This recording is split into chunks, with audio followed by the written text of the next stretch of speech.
O entrevistado de hoje é coordenador do projeto de cooperação internacional do Brasil com a Organização das Nações Unidas para a Alimentação e a Agricultura.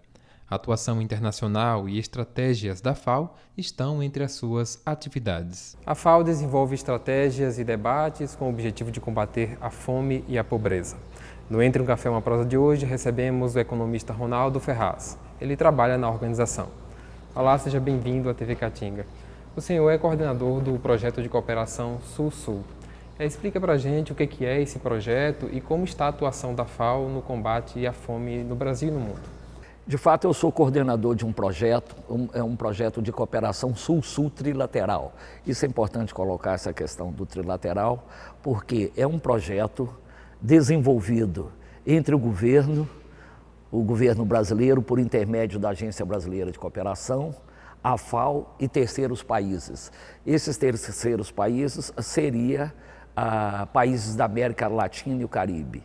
Esse projeto, ele é denominado América Latina e Caribe Sem Fome, tá? Que é uma contribuição do governo brasileiro para o combate à fome, à má nutrição e a superação da pobreza.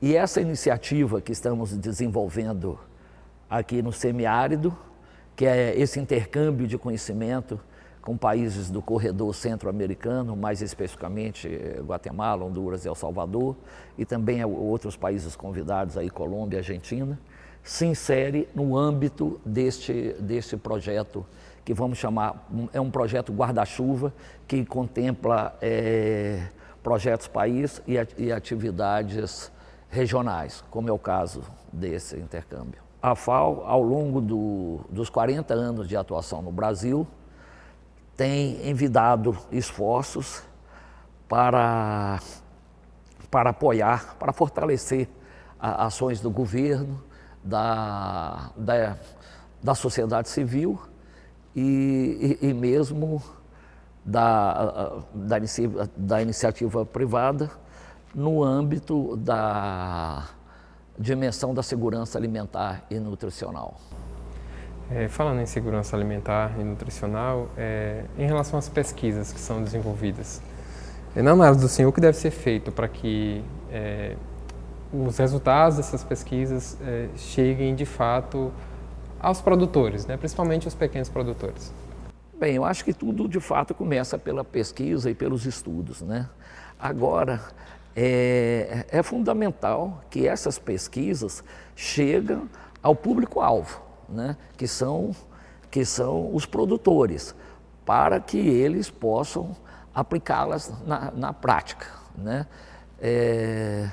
Aplicá-las, como você perguntou, é assim de um modo geral, e eu trabalho com cooperação internacional, eu digo isso de forma genérica, não só aqui no Brasil, na região semiárida, enfim, como um todo, mas também dos países que são receptores dessa cooperação, né?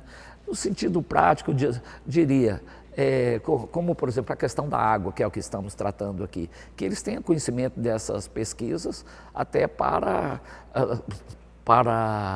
a produção da água no seu mais amplo espectro, que seria do consumo humano, a água para a produção de vegetal e para consumo animal. Além das universidades, nós temos instituições aqui no Brasil, como por exemplo tem Embrapa Semiárido, tem o Instituto Regional da Pequena Agropecuária Apropriada, que desenvolvem pesquisas.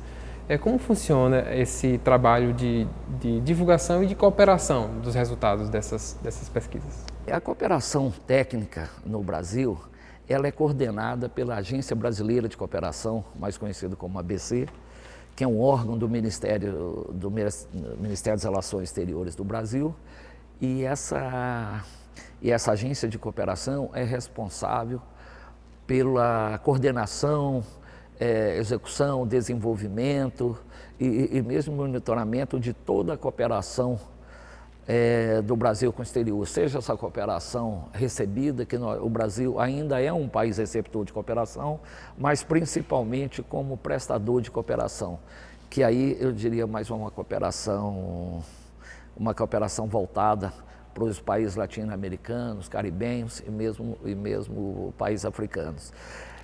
Indo agora mais direto à sua pergunta, eu diria o seguinte, que a cooperação, a atuação da FAO, sobretudo na questão da segurança alimentar e nutricional, ela se faz em parceria e não poderia ser diferente. Nós trabalhamos de forma muito articulada com a ABC, tá? E, enfim, nós trabalhamos com demanda, recebemos essas demandas de cooperação, seja por intermédio dos escritórios da FAO, seja por intermédio de nossas embaixadas no exterior. Recebemos a cooperação, nos articulamos com a ABC e a partir daí são identificados centros de pesquisa, seja através de universidades ou outros centros de excelência que detêm esse conhecimento e que possam ser repassados para o exterior. A Embrapa é uma parceira nossa há muitos anos e eu diria que talvez seja a principal. Tá? Claro, trabalhamos de forma muito articulada também com o Ministério da Agricultura, aí com o meio ambiente, tá? Mas enfim, sempre nesse sentido, em parceria. A cooperação é uma parceria. Trabalhamos de forma coordenada com a ABC, na edificação dessas instituições, montamos missões técnicas nesses países, aí com esses centros de pesquisa. O senhor é economista, então assim, de modo geral, de que forma essas pesquisas elas podem impactar de fato na vida tanto do pequeno agricultor como na economia de uma forma geral, na economia local, na economia de um país? A pesquisa é a base, né? Você começa pela pesquisa até a implementação prática dessas pesquisas. Então eu diria que pode impactar de forma muito positiva, desde que sejam colocados em prática, porque hoje nós temos muitas pesquisas, né? Não digo só o Brasil não, muitos países de desenvolvimento mesmo, às vezes se investe muito em estudos, né? e pesquisas, e isso por problemas diversos, essas pesquisas não são difundidas e nem colocadas na prática. Então o que eu vejo é o seguinte, em primeiro lugar, quando você fala, assim, você falou Brasil, mas também dos países, nós trabalhamos com demandas, né? Nós trabalhamos com demandas, nós somos solicitados da prestação dessa cooperação e a partir daí se faz um estudo, montamos missões de diagnóstico e de prospecção e com base nos estudos realizados, nós buscamos fazer a implementação, que é colocar em prática. Então, o impacto é na implementação de fato. Agora é importante se colocar uma outra coisa que eu estava falando e me veio à memória, que não é simplesmente colocar impacto, é a questão do monitoramento dessa prática. Ou seja, se você desenha um projeto, se você tem uma pesquisa muito bem concebida e você não e você a implementa, mas se você não monitora, essa cooperação ela é muito sujeita ao fracasso, porque você faz um desenho muito bem feito e ela pode estar caminhando. Então nós atuamos também junto à ABC, sempre fazendo esses monitoramentos durante a execução do projeto, que chamamos de avaliação de meio termo, até uma avaliação final, para ver qual foi o impacto de fato. Tá?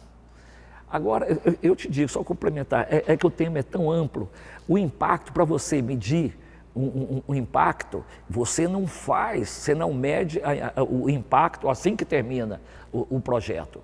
Esse impacto é medido depois de você vê o seu objetivo, o seu resultado foi alcançado com a realização da atividade. Mas o impacto você vai medir depois de um determinado tempo, você vai verificar se aquilo que você esperava alcançar foi de fato alcançado.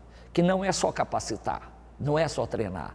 Você tem que esperar um tempo para fazer essa avaliação de impacto. O senhor já falou, de certa forma, de como é que funciona essa cooperação entre os países, mas eu queria que o senhor explicasse um pouquinho como é que está a posição do Brasil, né, nesse trabalho de cooperação com outros países. O Brasil é um grande prestador de cooperação, tá?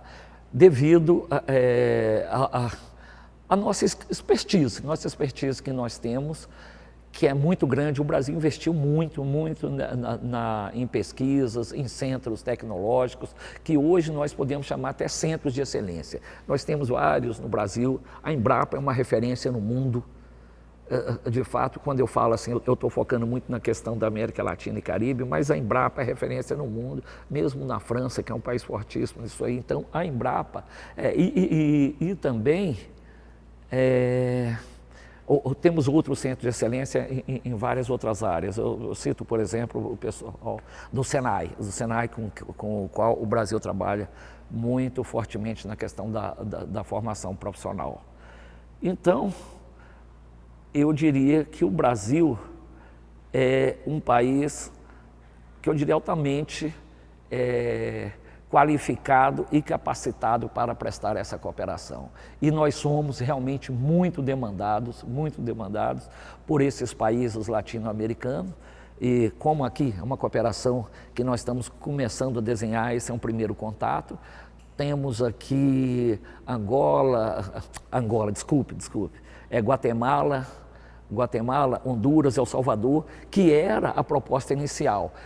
Posteriormente, alguns outros organismos e instituições conhecedores dessa iniciativa que nós estávamos negociando com a Embrapa se agregou a essa cooperação. Outros países latino-americanos, como o pessoal do CIET da Colômbia, que trabalha muito bem com esse tema, e países da região del Chaco, da Argentina, que estão também presentes nesse evento aqui conosco, e mesmo umas pesquisadoras também peruanas.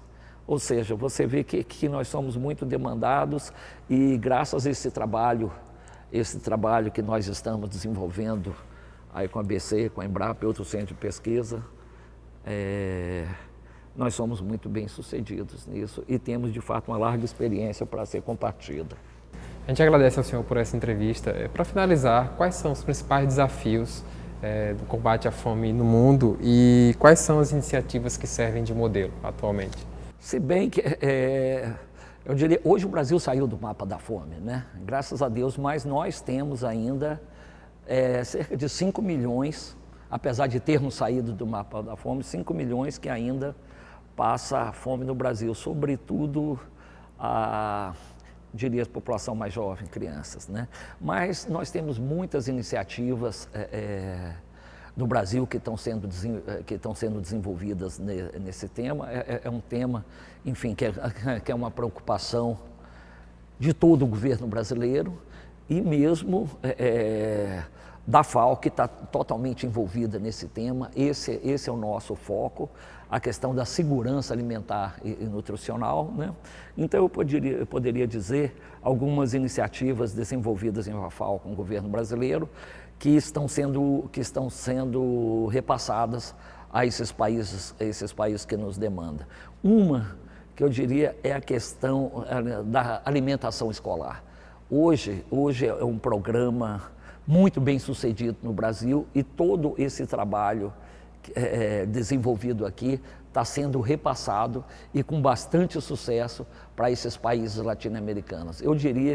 Eu não sei se já está desenvolvido em todos, mas eu diria que na grande maioria dos países latino-americanos. E os que não estão ainda sendo contemplados, com certeza serão. Ou seja, a ideia é pegar todo esse continente latino-americano e o caribenho. Trabalhamos muito também na questão do fortalecimento da agricultura familiar. Esse também é carro-chefe e são várias as iniciativas que estão sendo desenvolvidas. Estou colocando assim de forma mais macro. E a própria questão da segurança alimentar e nutricional, que é o nosso carro-chefe. E com esse projeto agora que eu estou coordenando também, a nossa ideia é desenvolver não somente atividades regionais como esta que estamos vivenciando aqui agora, mas ajudar demandas específicas dos países. Esse projeto, América Latina, Caribe Sem Fome, ele Ele contempla atividades regionais, né, como essa que estamos vivenciando aqui agora, mas também projetos país, projetos específicos com os países. Claro, dependendo das demandas, isso são analisadas, e se nós verificarmos que são demandas que pode ser atendida no âmbito de uma iniciativa regional, considerando que são demandas similares, nós podemos vir a desenvolver esse projeto regional. Agora, existem muitos casos que são específicos dos países. Aí nós trabalhamos de forma isolada. Bem, eu acho que é isso, né? Muito obrigado, eu estou muito feliz, né? E te digo que para mim é sempre um momento realmente muito gratificante de falar da cooperação internacional. Eu trabalho com esse tema há mais de 30 anos, também fui funcionário da ABC e estou na FAO já há algum tempo. E, enfim, eu acho que é isso. Você tem que divulgar o que você está fazendo para que seja de fato implementado e transformado em políticas públicas que venham dar resultados para a população, que é o beneficiário final da cooperação. Muito obrigado. Certo, a gente agradece também. Muito obrigado também a você que nos acompanhou em mais uma edição do Entre um Café, uma Prosa. TV Caatinga, a verdadeira imagem do sertão.